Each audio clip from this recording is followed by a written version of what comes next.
that even though despite the negative impact that this had the initial negative impact that removal of subsidy of Nigeria and the citizen, he has failed because it's the right thing to, and I share that closely. So for me, he has done very well in area. He also talked about unification of our currency, that's forex exchange, in order to remove the arbitrage that was not benefiting many but only favoring the few. He also ensure that is done, and today you could see that there's stability in our foreign exchange market. That is quite good. He also talked about tax reform, that when it comes to power is going to ensuring that we have a new tax reform. So, and you could see that he has kept faith with that. By 2025, we now have a new tax reform. And the benefit of this tax reform are so many. It has removed multiplicity of taxation. It has also provided, it is engendering increase in revenue that will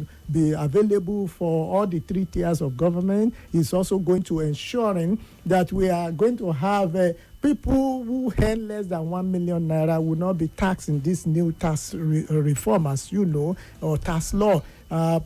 Companies, SME that are earning less than 50 million turnover will also not have that, being taxed. So you could see that on the outlook of taxation, he has come in with a reform that has rejuvenated that. When you look at other sectors of the economy, basically, you will see that our revenue portfolio has increased, which makes that there is enough for the state, federal government, and the local government to share. And we are all alive that virtually all the state governors have been confirming that, yes, they've been receiving, even some in some instances, times 3 of what they used to earn before. That has provided enough revenue for them not only to pay salary of their employees, but civil servants, but also to engage in the number of critical infrastructural development that is necessary to rejuvenate our economy. So when you look at other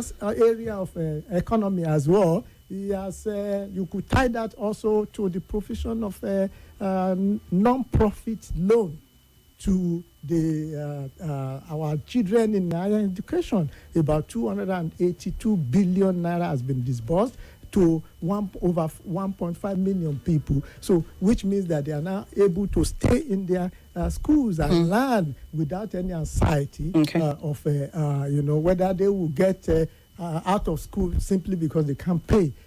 So in the area of agriculture, which also tied to economy, we will see what the president has done. So in many sectors, you will see that and when he came into power, you also see that the president has been able to pay over 7 billion backlog of local loans that were owed to our local contractors. That is a positive, because that means contractor people now have money in their hand to be able to do more projects and also to take care of their family. Right. The president has also written off. He has paid $3.4 billion to IMF. COVID-19 loan relief.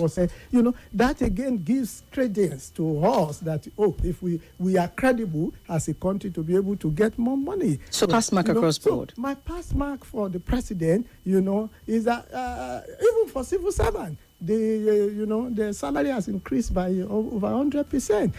Our foreign over 100%. Yes, our foreign reserve is more than $60 billion from a party of $3 billion when it came in. So when you look at all this, I know that people will ask, well, even why is it that she's not touching everybody to the grass? We will still discuss that. We will definitely get to that. For me, the pass mark for our president, even though there's still more work to do, is that on the economy front, the president should have, for me, about 75%. Okay. All right. Let's come to Brian. I mean, again, if we're starting off with the key economic reforms that the president has done, he's spoken, very broadly about a lot of them, FX unification, subsidy removal, and a lot of these things were lauded as necessary pain for long-term gain. But this is 3 years after. As some say that the problem is not in what was done, but in how it was done. For example, there is a conversation around the transmission mechanism from floating the naira to structural economic growth, as these things seem to be bottlenecked by sticky inflation and high import costs. So, in the practical sense, what specific complementary monetary or fiscal dials the administration failed to turn on early enough to cushion the productive sector from this prolonged FX volatility? Because this is one of the things that people will say. So if you agree with me, and this is one of the reasons why it's not reaching the average Nigerian. So let's speak to the matter on that one. Then we'll look front facing and see what can be done. But you agree that there was a problem with the transmission mechanism, Brian? Depends. Which policy are you speaking about? FX unification, subsidy removal. Those two key ones. Nigerians are not going to like me for this, but I don't think there was a problem with the FX unification. I think the policy itself was good, as was the execution. This is strictly speaking from an economic perspective. It was actually the right thing to do. Same goes for the subsidy removal as well, including the way it was. Maybe to interject, I think it's crucial. You speaking as an economist, I think it's crucial that we understand, Nigerians understand why. You're not the first economist out here say that it was crucial to have done that the way he did it. Why exactly? What were we facing as a nation that necessitated that hammer subsidy is gone? First thing he said as a president. Why exactly? Because I think many Nigerians do not understand it, which is one of the reasons why we have this, much pushback against the federal government. Okay, so there are a slew of examples why the subsidy for the fuel in particular had to be removed. But let me just focus on one very important one. In 20 seconds, do you want to answer that, or do you want us to go on the commercial so that you can have enough time? Okay, let's take the commercial. Okay, break. so let's do that. Again, it is a matter of review of the financial ledger of this current administration. We are looking at some of the things that have happened and some of the things that will need to happen if we're going to secure the economy and stabilize the nation. Stay with us. More conversation, more talk, more right after this. Admissions now open for this academic session at Hillside University of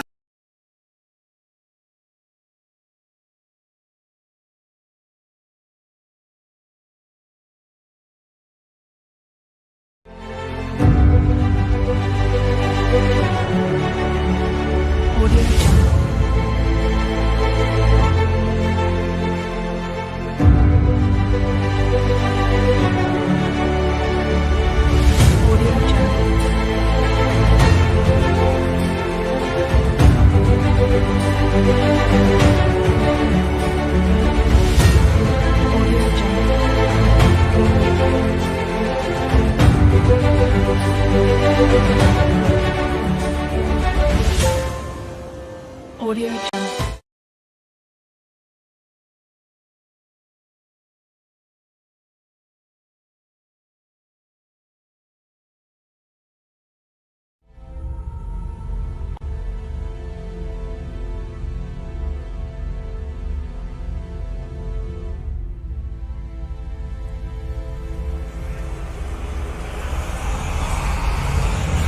Insects. So can you do that quickly so we move on to the next question? Okay, so why the subsidy had to go in the first place? Understanding what a subsidy is, Nigeria produces the petrol, the crude oil, we refine it, and then they ship it back for us to buy the refined products, the kerosene, the petrol, the gas, and so on. Right, but because the cost of doing all that makes it rather expensive for Nigerians to afford, so basically the government was paying a part of that money. So let's say they were importing it and it was supposed to be sold at 2,000 naira.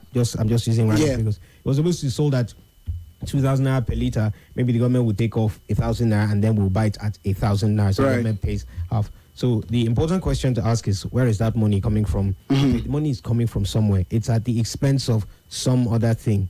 Right? So that was a major problem with the subsidy. However, within the subsidy program itself, now we know how things work here in Nigeria. And by the way, what I'm about to say is documented, so it's not like it's some conspiracy theory. People would bring in empty containers into the country and say that they brought in fuel. All you need to do is bribe the people who received the fuel, and then they would stamp your documents that you brought in 1 billion liters of kerosene or diesel or whatever, right? And then the government pays them the subsidies, and they didn't bring in anything, right? So one of the major reasons I did a project on this at university, that's why I'm particularly sure of it. So one of the major, that was, in my opinion, apart from the economics of why subsidies are wrong in general, it was one of the major reasons why the subsidy had to go. People were exploiting the country. Now, don't forget that I said that money used to pay for the subsidy. Yeah, it comes from somewhere, right? Where was it coming from? Nigeria has various revenue streams. Interestingly, the crude oil production is one of them. So we are extracting crude from the ground, and we're selling it, and then some of the money we make, we use it to pay subsidy for refined. Some of the money we use it to pay subsidy for refined petrol. So it had to go. At some point, were we borrowing to pay subsidy? I'm not very clear on the details, but it's not impossible. It's Nigeria, so it's not impossible that we were borrowing to pay the money. So it had to go. Okay. So I have to make this point very clear, because Nigerians are very touchy on this subject, and if just in case anybody in the opposition is listening, if any of the candidates has it in his or her mind to bring back the subsidies, they are going to bring back a great evil. Now, so the subsidies were to be removed. Yes, it was the right thing to do. Okay. But I guess we'll move on to other things. So thus far, my agreement with Dr. Taiwo is ended. Dr. Taufik. Dr. Taufik. Yes. Sorry, but again, the question was, because, again, it's like I said earlier when I was coming to the question, is not what was done, but how it was done.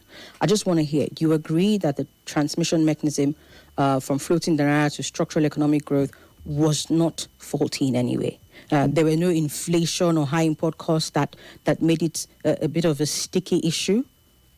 No, I think the only issue with the subsidy removal that people have, I'm not saying it's a correct issue economically, but the only issue is that it was, at least some people argue that it should have been done in stages. I think that's senseless. Just rip out the Band-Aid at once, or the bullet, pull it out of the wound, rather than keep leaving shrapnel inside. Give the body time to heal, right? So it's like, let's say the government was paying 1,000 on every litre, and then you say they should pay 500 on every litre. The corruption is still going on. There is a source that money to pay the subsidy is coming from. Where, even though the source, we're using less money to pay for the subsidy now, but the corruption is still going on. That money that could have been used elsewhere is still being spent on the subsidies. All right. All that talk about doing it gradually, I don't agree. Please let us remember that everyone and their grandmothers and their dogs promised that they will remove subsidies when they got into office. I give President Tinubu full marks for removal of the subsidy, and both for the fuel and FX. Apart from that, nothing else. All right. So let's. Let me just add a quick one to put value and facts, because we are talking of hard facts. Of course. You know, it was quite right that it's necessary that it has to go, the oil subsidy removal.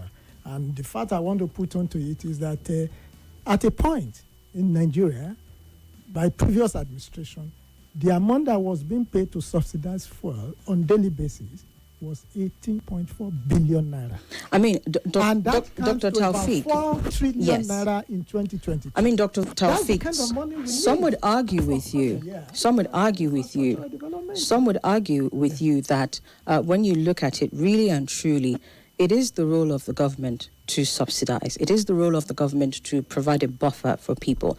And what happened with the subsidy is a case of throwing away the baby with the bathwater. Yes, you may have a point about the corruption, but what are governments bound to do around the world to make life easier for the citizens, especially an oil-producing country in itself? So if we were to go by the argument of the money that was being paid, to subsidize fuel for Nigerians on a monthly or daily basis, you can also look at it from the angle of how much is being paid to fund the lifestyle of government officials on a daily basis. So why are you not dealing with that one? Why are you dealing with the one that will drill down to the pockets of the average Nigerian? But an even more important question for you, sir. The administration promised that savings from subsidy removal will be aggressively channeled into infrastructure, healthcare, education via the Federation account.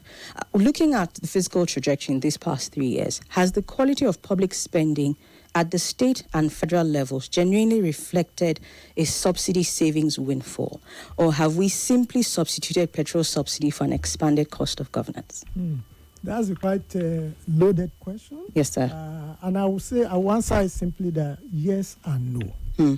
The yes portion of it is that the fact that all subsidy had been removed it enables the revenue available to the country to improve alongside other avenues of revenue generation, because it's not just blocking the oil subsidy that is the source of revenue available to government. Taxation is there. The increase in oil production, which was barely less than 900,000 barrels per day before the current president came in, also increased to about 1.8 million barrel per day. So there are quite a lot of increases, avenue through which we had increase in revenue available to the government. The federal allocation revenue increased on month or by month basis in the last 3 years, and that provided enough increased revenue to all the 3 tiers of government: the federal government, the state government, and the local government. So yes, this revenue, we can see, if we look at the federal government, I would like to look at the 3 tiers of government in terms of how these has reflected, whether it has reflected, which is your very important question. If you look at the federal government own portion of the revenue that has been shared in the last 3 years, you could see some increase in investment in critical infrastructure. You could talk of Lagos Calabar Highway, which is a project of 700 kilometers currently ongoing. In fact, it's been completed in phases, and in fact, it's also been put into use, which is increasing economic activity, reducing travel, time, and also connecting regions and the entire country together. So we have the Lagos Calabar Highway. We have also the Sokoto Badagry Super Highway. We have the Abuja Kaduna Kano road. We have various rails, about 2,700 kilometers of roads, either newly being constructed or being rehabilitated or being reconstructed. Okay, what would you say about the states level? So when you look at this, you will see that one can acknowledge that's the part of the yes, some of this revenue, whether the savings from the oil subsidy and other revenue that I mentioned, you could see that is going into the right expenditure by the federal government. You could also see more than thousands of healthcare centers. Primary healthcare centers has also been either rebuilt or renovated or newly constructed across. So if you look at that also, government is investing, federal government particularly under the current president, is investing heavily in critical infrastructure. If you look at Abuja where we are now, you cannot doubt that this revenue coming from federal government is being invested. But however, there is still need to reduce some of the wasteful expenditure even from the federal government. So I believe that again can be looked at by the current administration. At the states level, sir, because of time. Yes, at the states level. There is a consensus that some of the states have geared up with the new increase in revenue that they are getting. A number of them are doing fantastic job in terms of infrastructural development. Look at Enugu, for instance. Look at Imo State. Look at Lagos State. Some of these states are doing well. However, we have noticed from my own research that a number of them are also using this revenue, increase in revenue that is now available to them, to embarking on what I call white elephant project. Some of the projects that some of them are embarking on, like airports, you can see a number of them. I don't want to name some of these states at this point, whereby one could ask, was there any what I call need-based assessment before they embark on this kind of gargantuous project that is gobbling so much usage of this revenue according to this 3-tier of government? There is a question about better other areas where this money could be spent. And transportation.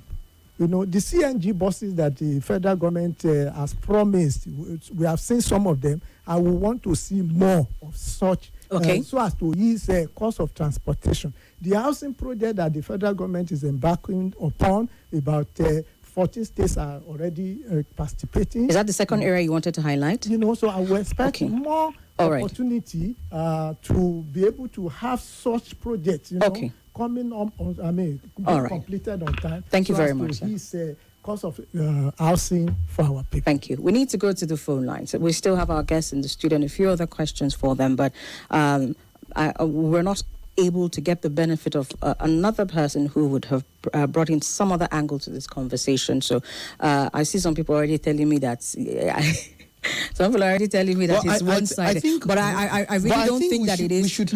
We will get to him as well. There's some areas that he disagrees, but let's hear from the phone lines first. Okay, 0809-597-4869 and on WhatsApp 009-993-0137. Let's talk. And if you are in any way, you already know how we do it on the roundtable. Please address the issues. Okay, and then let's get a move on. The next questions will be more forward-facing and forward-looking angles. So feel free to drop any not just contrary opinions, but also what you think we can do better going out of this third year anniversary and into however much longer we have with this administration. Hello. Hello, good afternoon, Somi. Good afternoon. Welcome. My name is Umar. I'm calling from Gorimpa. I'm sorry I missed the names of your guests, but let me get straight to the point. Two things. Number one, subsidy was removed because of corruption and all of that. Have we had any prosecution of these responsible for the corruption in the subsidy, regime? Have we had any prosecution from 2023 when the president said subsidy is taken out until now? That's the first question. And then secondly, if he can tell us the states, because he mentioned states are doing well, he should also tell us the states, like the ones he mentioned about airports and all. Let us know these things, because it's one thing to mention the ones that are doing good and say, no, you don't want to call other states. Thank you very much. All right. Thank you. That's for you, Dr. Taufik. We'll get your response. Let's take some more. Hello. Hello, good afternoon, Somi. Good afternoon. Thank you very much for this very insightful and informative section. Thank you. Please, what's your name and where are you calling from? My name is Rosemary and I'm calling from Abacha Barracks. All right, go ahead, please. So I just wanted to commend you that this is very educative. Thank you very much. I hope the government is listening. Thank you. Oh, okay. Thank you very much. Good afternoon. Hello, Madam Somi. Welcome. Good afternoon, and good afternoon to your guests. Good afternoon, sir. I'm calling from Gwagwa. What's your name, sir? My name is Samuel from Gwagwa. All right, go ahead. I'm looking at this subsidy removal. I think the aim of this subsidy removal is to put more money in the coffers of the government. Why is it that after the removal of fuel subsidies, the state of loans in Nigeria is more than what anybody can ever think of? Because this very government, 3 years, I think they have collected money more than any government in Nigeria has received as loan with subsidy removal. That's number one. Number two, is there any government in Nigeria that is truly autonomous? Because you can't be autonomous when your money is not in your hands. Is there any global government in Nigeria that is autonomous? Okay. Let's take 2 more calls. Good afternoon. Yeah, hello, good afternoon. Welcome. My name is Abdul. Imagine the world without the media. It's going to be another thing entirely. By the way, media and civil servants, they bond to be together. I'm very grateful to have a radio like Nigeria Info. Let me tell you the truth. Your guests, they are after their own opinion. They are entitled in a democratic dispensation. But whatever they are going to say, we Nigerians are listening. And the promises of the government of the day, 11 years today, Kaduna, Abuja Express Road, it hasn't completed with the removal of subsidies. They are there sitting down discussing. This is the only dividend of democracy that 250 million Nigeria rely on. Is the transportation money and the farmers to go to one point to another. Today, they isolate them. They isolated Nigeria from going point A to point B, laborers, market women, whatsoever call it. Okay. Silent them to be going to one point A to point B to go out and get something. They remove the subsidy. Okay, Where is the removal money that they remove of the subsidy? All right, Abdul. And they are borrowing money. Thank you very much. They have already failed. APC government has failed with their policy. Thank you very much. This is my take. All right, then. Thank you. Hello, Auntie Somi. On a Monday, you will have opted for a quality discourse. The idea of coming to tell us a one-sided story of Mr. President doing well is quite nauseating and reprehensible. Doing well in what sense, the Patriot is asking? Number one, removing subsidy and not accounting for it in a transparent manner. Number two, excessive borrowing for personal avarice. Number three, taxations to suffocate SMEs. Number four, please tell them doing well is measured on your HDI and standard of living, not speeches. Governance is more than junketing around the world, making speeches and entourages. You don't bring back subsidy, you take out the corruption intertwined with it. Only truth exalts a nation. Deliverance is coming. Good day to your guests. Doing it gradually meant providing alternatives first, in phases. I believe that is what people, Nigerians, are saying. Dan from Jabi. All right, this is Mr. Ais. That says, Somi and Gabriel, good afternoon. Mr. President is not... Okay, we'll move on from that. Nigerians are suffering through this subsidy removal. Someone here praising the government just because he's benefiting from that. No, you do not know that. And you cannot say... emphatically like that is benefiting. How can you deceive the poor Nigerians that Mr. President is working hard? Mr. Issa says. This is Caleb is asking, what did they do with the money from subsidy? As an ordinary Nigerian, that was the only benefit from the government directly. Now, no government in the world that doesn't give subsidy to its citizens. No government has more money to spend on their lifestyle.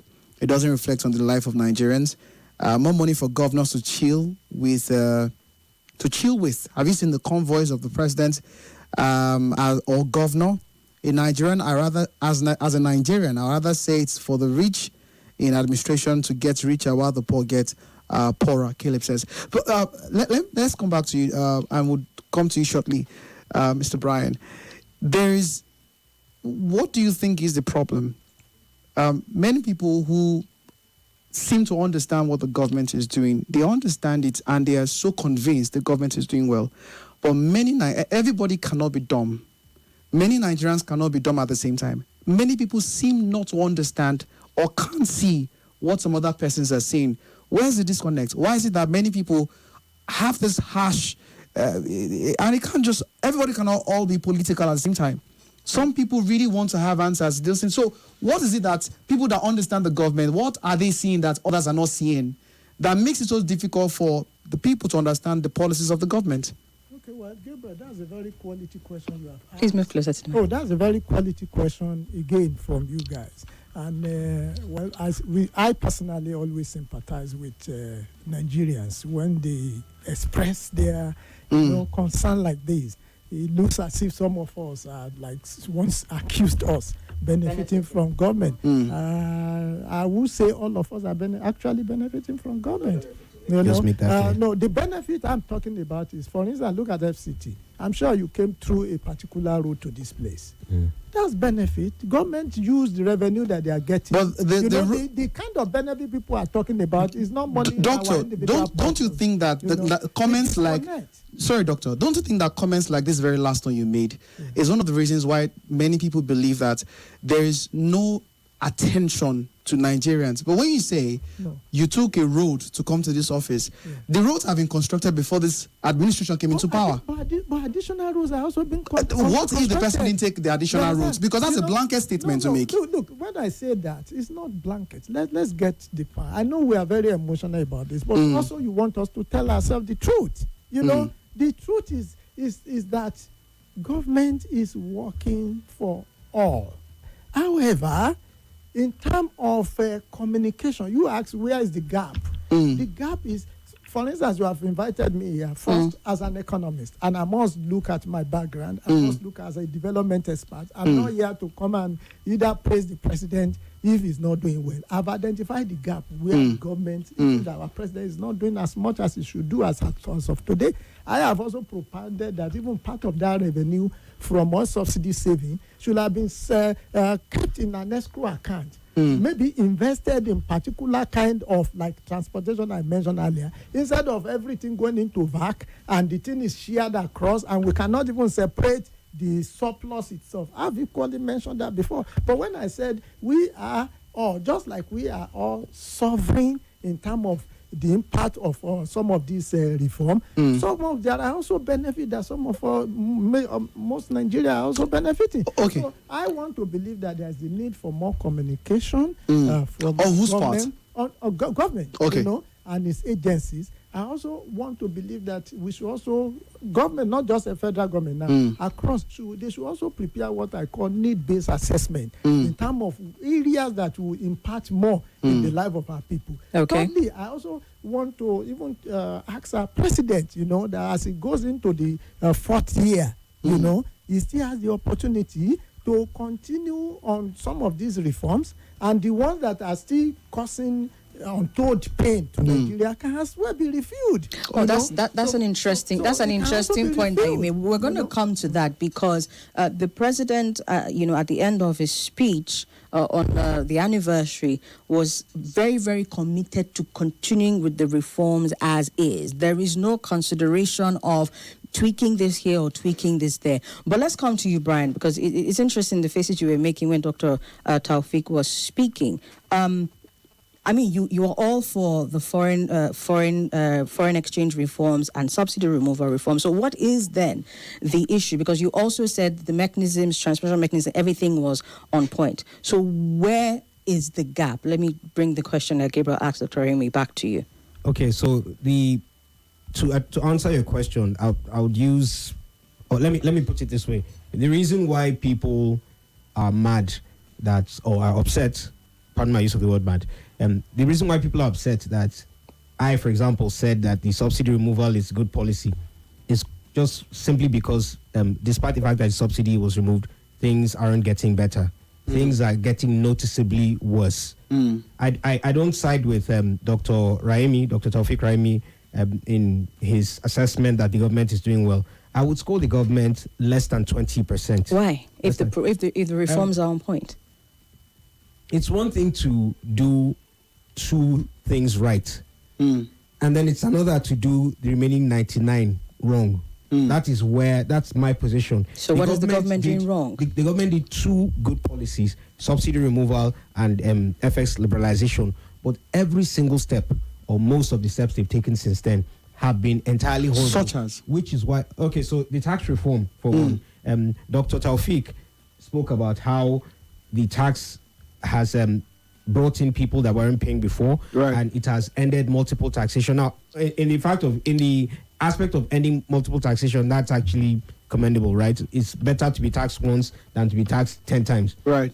But there were people who weren't paying taxes at all before that are now paying taxes. And if you consider that in addition to the ridiculous price inflation, and when I say price inflation, I'm not talking about the nonsense numbers that the CBN has put out there.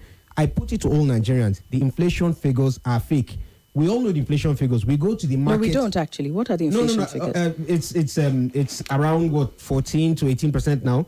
It's wrong. Stephen Hanke, who is and he's a world-renowned economist. He was a student of the late Nobel laureate Milton Friedman. Right? He placed Nigeria's inflation at over 100%. How could he possibly do that? Does he have our numbers? What data is he working with? So I'm an economist myself. I placed Nigeria's inflation rate at a rate much higher than Stephen Hanke's own. Let me explain how the inflation rates are calculated. They use something called the CPI. It's a weighted average. So they just take something called a basket of goods. They literally select specific goods. For instance, if maybe there are 10 types of milk, which do you expect a government that wants a CBN and MBS that wants the government to look good to pick? They'll pick the cheapest on the cheapest day, right? There are certain times, if you go to the market to buy meat today, it can be 7,000, and then in the evening or maybe the following day, it can be 6,008. Which do you think they'll write there? 6,008, which happened once, or the 7,000, 7,200 and above? They'll pick the smallest. So they pick, that's how they see, I am a statistician, so I know how they play these games. So they pick the absolute least prices at the absolute least times, compile those ones, and then do some magic, and then you have the CPI that they give you. I'm telling you. But you know that, Brian. No, hold on, doctor. You know that we cannot admit this you're saying right now. That's fine. Because it is not official. Now let me tell you how No. So I understand, but if we allow for everybody to make statements like that, which I understand it's your field, okay, let me ask you this. Cannot admit it. Let me ask you. Fine, don't admit it. Go to the market and buy stuff. I do go to the market. And tell me if prices have only jumped by 12% in the last couple of months or 14%. Okay. No, I don't think we are disagreeing on the inflation rate. Well, the question here is the amount, which you said that you think, according to someone, is above 100%. Yes. So that's what I'm saying, that for the sake of records on this conversation, on this show right now, we cannot admit, because that's not what the MBS is saying. I don't see. That's the point. I get you. We keep and now this is why the APC people keep winning arguments. So because it's very easy to forge data. Doctor, Mr. Brian, doctor, just a minute. Just give an intervention. Just a minute. I just want to ask you this: if economists, statistics, what's it called now? I'm stuttering. If people like in these professions, they see what, in quotes, the CBN and NBS is doing to kill the numbers, beat down the numbers, why isn't there a pushback from professionals in this field to defend other Nigerians? You cannot do that. These are the real numbers. As opposed to, okay, we know it. We're looking at this guy is waiting, and they do no good, though, and that's all of it. So let me ask you this question. It's reality over what is written on paper. Why, when you go to the market, do the prices of goods, do you find that they've sometimes doubled? So that's a 100% increase in price. If it doubles, that's what it means. Right. So if something goes from 100 to 112, it has increased by 12%. Right. But if it goes to 200, that means it has doubled in price, meaning that's 100% inflation. Yeah. In the last couple of years, wouldn't you say prices have quadrupled in some cases? Yes. So does that automatically mean that our inflation should be vetted on that basis? I'm saying the way inflation is calculated gives... Sorry, sir, we'll come to you. The way inflation is calculated actually gives room for such manipulations. That's the point I'm trying to make here. But as you said, we cannot admit that. We can't accept it because it's not written on paper. Right. Because it's not written on paper. Let's keep focusing on what is written on paper and ignore the reality that we're actually facing. So there isn't a commodity in the last couple of years that hasn't at least tripled in price. Brian, so the confusion for me, and Dr. Raimi has an intervention to bring into this conversation, but for me the confusion is, isn't this a natural result of the policy that the government is? That's the one of the subsidy removal and the FX rate. Isn't this a natural resultant effect? What you're seeing with inflation, and if it is, you did say that the economic reforms were on point. So what are we missing here? So the same Milton Friedman, Nobel laureate that I quoted, that I mentioned a while ago, just moments ago, he said inflation is everywhere and at all times a monetary phenomenon. What that literally means is that nothing else except an increase in the money supply is what is responsible for price inflation. Why I said the subsidy removal and on both the FX and the fuel is good is because what it did is reveal the actual prices of those commodities. So those commodities were actually those prices. The government was just cushioning it, right? So now that the government has removed those subsidies, we've seen the real prices. But the real prices have always been there. They've only been cushioned by the government. Now, the question to ask is why were the original prices, so high in the first place? And I put it to you that it is particularly because of the APC government, beginning with President Muhammadu Buhari, who increased the money supply by 22.7 trillion naira in the space of 8 years. And believe it or not, money supply to what? To the economy. Yeah. I just wanted to spell it out. Okay, yeah. So what that basically means is the CBN just types money into existence. And that money was not created out of productivity or anything. So they just printed money and pumped it into the economy. President Tinubu met the money supply at about 55.69 trillion when he came in. Thereabout. It was 108 trillion in 2024. And I can't find the one for recently, but it's higher than that. So the money supply has more than doubled since President Tinubu became president of this country. And that is why prices exploded. So just bear with me. What the subsidy removal and the FX did was to make us see it very, very fast, right? If President Tinubu had not increased the money supply in from 2023 to date when he came, prices would have begun to fall by this time. We wouldn't have to forge inflation. You said I shouldn't say that. We would be seeing different inflation numbers. The reason why everyone is complaining today is because the government keeps increasing the money supply. I've said this, if you want this price inflation to stop, we can do it in 8 months in this country. It doesn't take 3 years for you to see the effect of good reforms. Okay. We're not seeing good results because the reforms are terrible reforms, with the exception of the fuel subsidy removal and the FX liberalization. All right. We will get to your intervention, Dr. Rahimi, but we've got the news at the top of the hour, and then we will open up the phone lines once we come back from there. We are looking at the ways in which we can stabilize the economy, secure the economy, stabilize the nation. It's basically hinging on the economic reforms of this administration. But after your interventions, I want us to again look at what we can do differently going into the next 1 year before we now wait to see who emerges again in 2027. So Abuja, I see you. I see your calls. We will take them. I will take your messages as well. Let me just start with a few before Dorcas takes the news. So and Gabriel, good afternoon. Mike from Abuja. If the Economist said that from his professional standpoint, the currency devaluation and removal of subsidies is okay, can he tell us the situation of the countries in the world where the same was done? Please, can any developed and developing country in the world not subsidize energy, food, and so on for its citizens and not collapse? More on this after the news.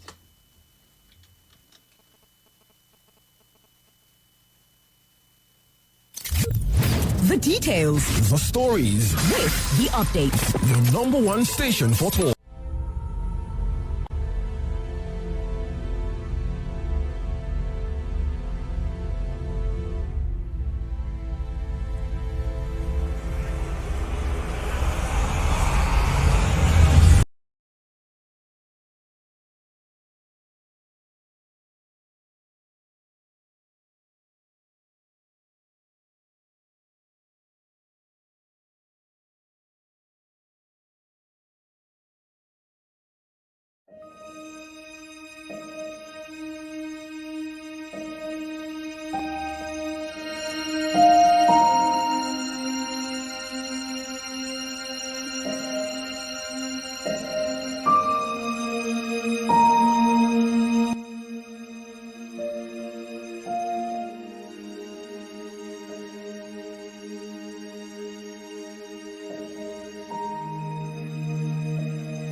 #1 talk station. 95.1 Nigeria Info.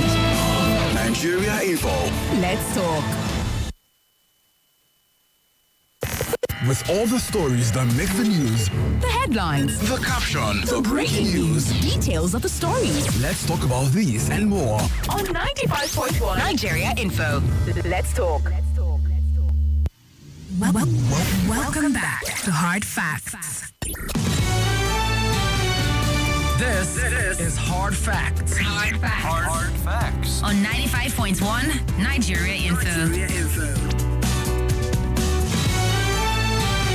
Thank you so much for staying with us. We get back into the conversation. We've still got with us in the studio Dr. Taufik Raimi. Okay. Let me not muddle it up. Dr. Taufik Raimi is here with us in the studio, and Brian Aharone as well. And we are looking at the matter of the economy, in terms of what the president has done in the past 3 years. Dr. Raimi, you wanted to offer an intervention with the conversation with Brian so that we can move on to what we're going to do going forward. Okay, my intervention is that, as professionals, if we are talking about politics, different languages can be used. But as professionals, what we rely on, we are like scientists. We want to use data, data that are verifiable, in order to arrive at certain conclusions. So I quite completely disagree with Brian with his use of gutter languages for our National Bureau of Statistics, MBS, describing their job as being fraudulent, as being not good, that they are forging data. Recall that even among all of us as Nigerians, we've always clamored before now for us to, hold our government institution in high esteem.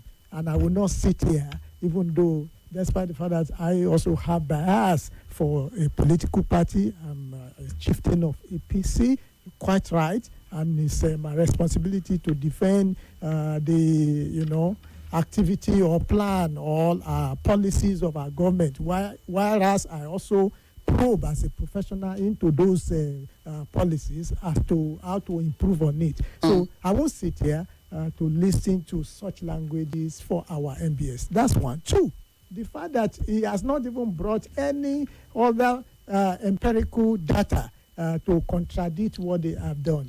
World Bank won't be completely wrong about the assessment of Nigeria economy. The IMF will also say we are doing well, we could do better, will not completely be wrong. You recall that even our own Dr. Ngozi Okonjo-Iweala, who is the DG of World Trade Organization, WTO, also talked about the fact that Nigeria, those policies have brought economic stability to Nigeria. Okay. Let me conclude here on this particular subject that even me have done a research why we've not had the kind of trickle-down economy that we are talking about, which will touch everybody across. I have seen that for a full economic recovery of our ailing economy, which the president, His Excellency Bola Ahmed Tinubu, inherited, to occur for the Eldorado we are asking for, two things will happen. One, economic recovery only takes place under 4 phases. Phase 1 is that there will be economic stability. That's when you bring the economy that is almost dead back to life, which is what the president has done with those policies. 2, there must be economic consolidation. That is to say, you must consolidate on those reforms that have brought back that economy so that we won't go down again. 3, we will get to a stage where we have what I call economic growth. That's when we will have regular GDP growth, year in, year out. Then you begin to get to the last level, which is economic development. A country can experience economic growth without economic development, and that is why when I said the reform can be reviewed, I am saying that there are areas where maybe the revenue that we have gotten, like the example I gave about the surplus that we have now saved from the oil subsidy, if that policy continue, can our president find a way, discussing with the state government and say, look, I think let's take about 10% out of this money before we share the rest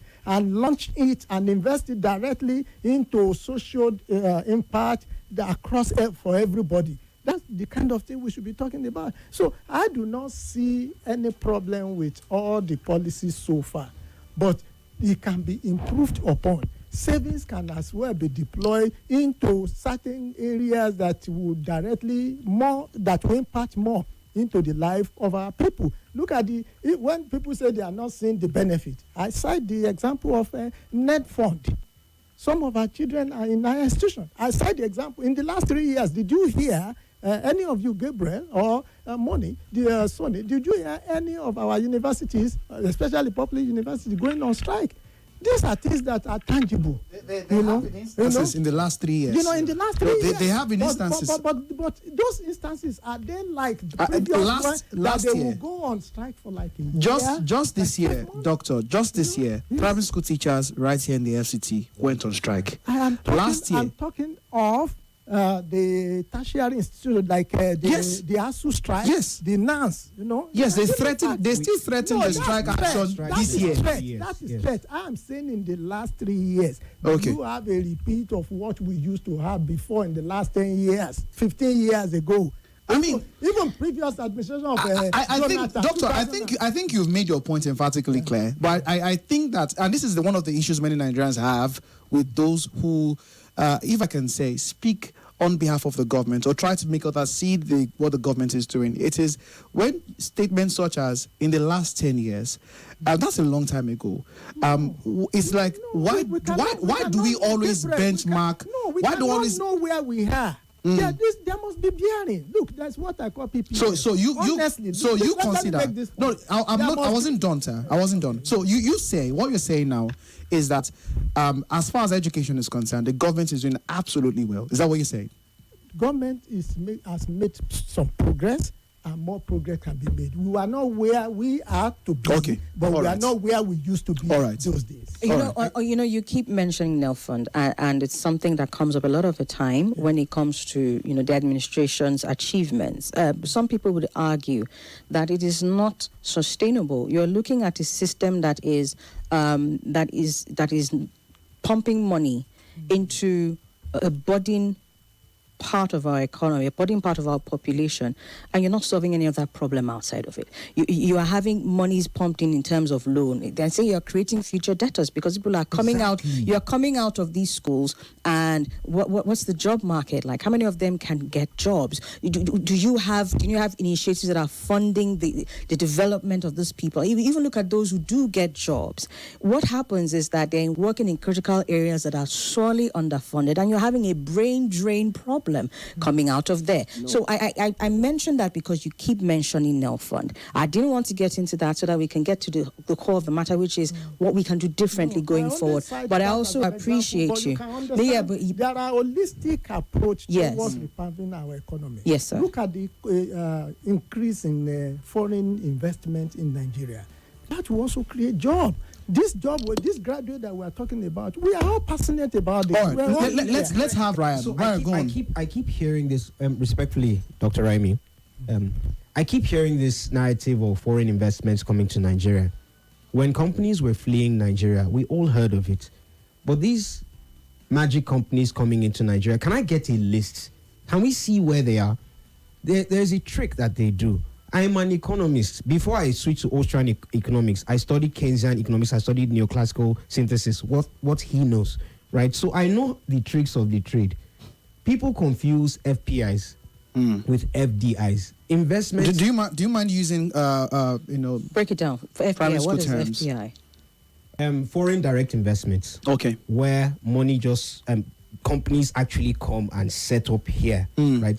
They want you to think that that's what's happening. No, that's not what's happening. What we have is foreign portfolio investments. Basically, it's just people bringing in money to gamble in the stock markets. That's pretty much what is happening. It's not the same as people. For instance, just last week, 2 weeks ago, one of the people on one of our TV stations was talking about how Nigerian stocks are doing well, right? And he was talking about that. And my question is, how does that benefit the average Nigerian?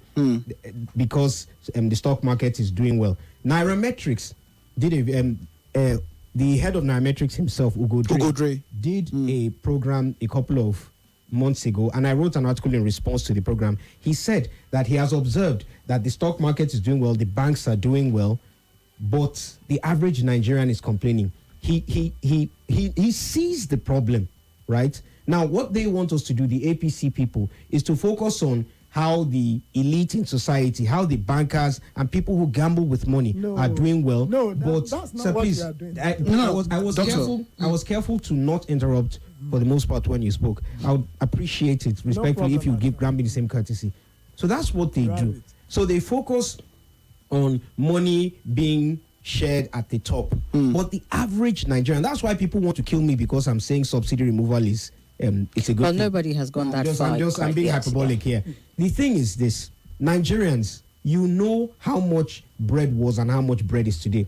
If all of us could go back to our homes and buy a car for 150,000 naira, and buy bread for 100 naira for a loaf, and buy fuel at 30 naira per litre, nobody would care about the subsidy removal. Nobody would care about all these things that the APCs. Nobody would care about Nelson because I can pay for school myself. Because we need to get back to the phone lines. What concrete non-palliative, and I say non-palliative because we know how this government is with palliative as, a temporary measure. It could be pouring grain into society or, reducing the cost of tariffs. And all of those things seem more to be palliative. So what concrete non-palliative policies must be deployed to ensure that there is a general sense of we're heading towards economic stability, which is what you said is the first step, because we cannot be waiting for the first step to come and go, which is economic stability, as you said. The second one was economic consolidation. What concrete steps can we be looking to have right now so that Nigerians from all walks of life can start to say we are seeing some form of relief? Because what this administration we have seen to be doing with all of their, we are sitting on this mountain of reform and we're not moving a muscle, is you are saying, we have to go through this, and then at some point we don't know when we are going to reach the promised land. So what concrete policies must be in place now for Nigerians to start feeling it? So do you want to go, sir? Either one of you can go. Some of the concrete policies are already being implemented. We must continue to emphasize this. Please mention two of them. For instance, the reforms that we are having in the mining sector. If, for instance, we are able to solve the insecurity problem, you understand. People who want to invest in our mining sector, many of them that have come, both local and international, they will be able to go into those states, Zamfara and other. In fact, virtually every state in Nigeria has mining that can also generate revenue. Not only generate revenue, create employment for our teeming youth and people who also want to work, like we said. Number two, so mining is an opportunity. Okay, and the second one? We also must ensure that this issue of insecurity, we tackle it headlong, because that is also taking people out of agricultural practices. We know the case of Benue, Plateau, and areas, states that are really, really terribly affected. Even now, just a few weeks back, in your state, sadly. So I believe that if our government continue to invest in insecurity, fight against insecurity like they've been doing, and if we continue the collaboration with America, with other countries, and we have some relative peace, that will enable people to go back fully into agriculture. So agricultural investment and intervention is very key. It's a program that can help us. Lastly, because of want of time, I will also want to see, more activities continue in the infrastructure area. Construct this road we are constructing, rail that we are building, and all those are tangible programs that will generate employment. Then our manufacturing sector also, which government has continued to provide the loans to SME, Bank of Industry is there. For anyone who want to contradict that people are not accessing loans, should go to some of those government institutions. Okay, so sir. These are programs that I believe if people can access more money, fund for their trade and all that, it could really help us in solving some of this problem we are talking about. Very quickly. I need to come in here. While I agree with him 100% that fixing the security problem would help send people back to the farms and to mining and manufacturing, I agree with that. That is correct. However, if there is zero crime today in Nigeria, none of the things he said will prosper in the country. Let me explain why. Because in order for people to invest their money, right, local investments, Aliko Dangote said something at his meeting in Taraba recently, that if we Nigerians don't invest in Nigeria, it will not attract foreigners to invest. So investments have to be local before domestic. International. That makes, before foreign, thank you. That makes more sense. Now, the average Nigerian cannot invest because he barely has money to buy food to eat. So where would he get the money to invest? And then he spoke of loans.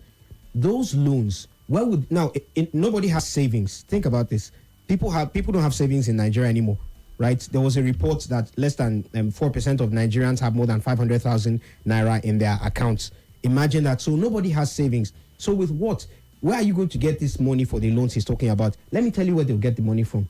The CBN will print the money and give loans to SMEs. Yeah, that's what is a fact. That's what they do. So what's your So solution? when they do that, prices would rise even further and we'll be in a much deeper mess than we currently are now. So fixing the security problem will not solve this. The problem, I'm telling you, Nigerians, is to solve this matter while you solve security, is to solve this matter of price inflation.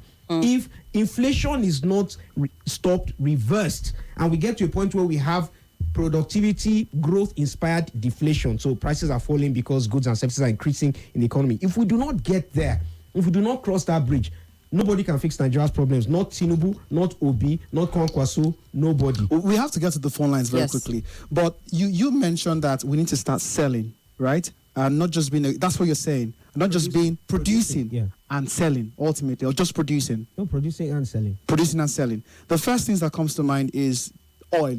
Crude oil, refined product, right? Or are you talking about other things? I'm talking about everything. It's difficult to do business in Nigeria. Okay. All right. Let's get to the phone lines. Okay. Good afternoon. Hello. Yes, welcome. Good afternoon. Good afternoon. Give respect and Lady Somi and our guest. My name is Abakar calling 60 seconds though. The doctor will do respect. I don't know if he lives in an exclusive island in Nigeria where there is a privileged standard of living.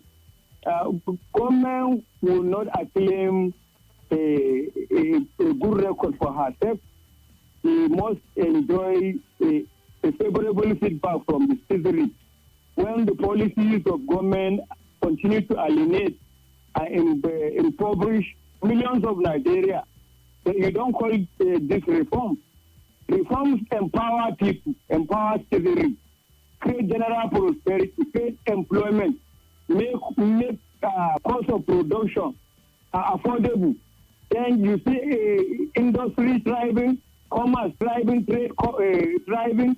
Then there will be a lot of those opportunities. It's a simple logic. Okay. No more knowledge. So this and most of the time your guest, the doctor, will say we want to see. When you are in the mantle of leadership, mandate has been granted to this government. They are sitting as if they were still in opposition. All right, sir. Thank you. Thank you. Good afternoon. Hello. Welcome. Good afternoon. I can hear you. Go on, please. What's your name? Where are you calling from? Yes, my name is Emeka. All right, 60 seconds. Yes, in WAEC, if you score 7 A's and you don't likely get a C in English and Maths, no Nigerian university will admit you. That is what this government has done. They claim they have scored A in but the major aspects of the government, which is the security and the economy. That is Section 14, Section 2. Say that the major decision of the government shall be this welfare of the people and protection of the life of the people. Which one have they done? Which one have this government done? And the doctor keeps saying 10 years ago. How much was a vehicle to come over to Nigeria 10 years ago? With 1.5 million, 2 million, you can buy a vehicle. But with 1 million, you can't buy a ram, just ram to celebrate Salah. And someone is telling us 10 years ago. So, Emeka, we'd like the contributions to be highly respectful and constructive. Thank you very much. Hello. Hello. Yes, good afternoon. Welcome. Hello. Good afternoon. My name is Engineer Abejide, and good afternoon to the guests in the house. Yes, sir, please. Thank you. The other guest was saying that if the government is able to tackle insecurity, it will not better the lot of Nigerians. I think it's wrong. If insecurity is tackled, definitely it will affect inflation, because our major challenge now is that farmers are unable to go to the farm. If by the time individual subsistence farmers are able to plant, this is rainy season, but everybody is afraid of going to the farm. Then what will they buy? The inflation will definitely be going high because there is insecurity. How many people are farming in the last 5 years and are still able to go to the farm? You say inflation will go higher if people are able to go back to the farms? Okay, all right.